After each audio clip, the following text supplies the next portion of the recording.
င်တို့ပေါ့ပါမှာထုတ်ထားတဲ့ item တွေကတော့အများကြီးရှိရပေါ့နော်ဒီအများကြီးတွေကလည်းသူ့ဒီဇိုင်းနဲ့သူကတော့အဲ့တုန်းကအရန်ပေါက်ခဲ့တယ်ပေါ့နော်ရောင်းကလည်းကောင်းခဲ့တယ်ဒါပေမဲ့အခုလက်ရှိအချိန်မှာရောင်းကအကောင်းဆုံးနဲ့ဒီလက်ကားယူတဲ့သူတွေလည်းအများဆုံးအပေါက်ဆုံးပေါ့နော်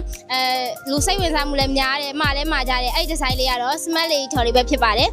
အခုခိုင်တို့နောက်ဆုံးထုတ်ထားတဲ့ဒီ smart lady ထော်လေးကိုဆိုရင်အရန်ကြိုက်ကြရပေါ့နော်လက်ကားယူရဲ့လူတွေလည်းအရန်များတယ်လက်ကားဆိုရင်အစုံ90တရားထိယူကြတယ်လက်လီယူတဲ့လူတွေလည်းအရန်များတယ်ပေါ့နော်အခုလိုမျိုးပဲခင်မိပြီးတော့ smart ကြတဲ့ဒီဇိုင်းလေးတွေကိုထုတ်ပေးဖို့အတွက်လည်းခိုင်ရအစီအစဉ်နေပါရဲ့ရှင်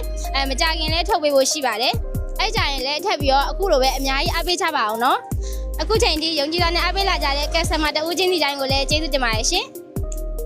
ဟယ်လိုခိုင်တို့ပေါ့ပါမှာထုတ်ထားတဲ့ item တွေကတော့အများကြီးရှိရပေါ့နော်ဒီအများကြီးတွေကလည်းသူ့ဒီဇိုင်းနဲ့သူကတော့အဲ့တုန်းကအရန်ပေါက်ခဲ့တယ်ပေါ့နော်ရောင်းကလည်းကောင်းခဲ့တယ်ဒါပေမဲ့အခုလက်ရှိအချိန်မှာရောင်းကအကောင်းဆုံးနဲ့ဒီလက်ကားယူတဲ့သူတွေလည်းအများဆုံးအပေါက်ဆုံးပေါ့နော်လူစိတ်ဝင်စားမှုလည်းများတယ်မှာလည်းမှာကြတယ်အဲ့ဒီဇိုင်းလေးကတော့ smart lady ထော်လေးပဲဖြစ်ပါတယ်အခုခိုင်တို့နောက်ဆုံးထုတ်ထားတဲ့ဒီ smart lady ထော်လေးကိုဆိုရင်အရန်ကြိုက်ကြရပေါ့နော်လက်ကားယူတဲ့လူတွေလည်းအရန်များတယ်လက်ကားဆိုရင်အစုံ90တရားထိယူကြတယ်လက်လီယူတဲ့လူတွေလည်းအရန်များတယ်ပေါ့နော်အခုလိုမျိုးပဲခင်မိပြီးတော့ smart ကြတဲ့ဒီဇိုင်းလေးတွေကိုထုတ်ပေးဖို့အတွက်လည်းခိုင်ရအစီအစဉ်နေပါရဲ့ရှင်မကြခင်လည်းထုတ်ပေးဖို့ရှိပါတယ်အဲ့ကြရင်လည်းထပ်ပြီးတော့အခုလိုပဲအများကြီးအားပေးချပါအောင်နော်အခုချိန်ထိယုံကြည်စွာနဲ့အားပေးလာကြတဲ့ customer တဦးချင်းစီတိုင်းကိုလည်းကျေးဇူးတင်ပါတယ်ရှင်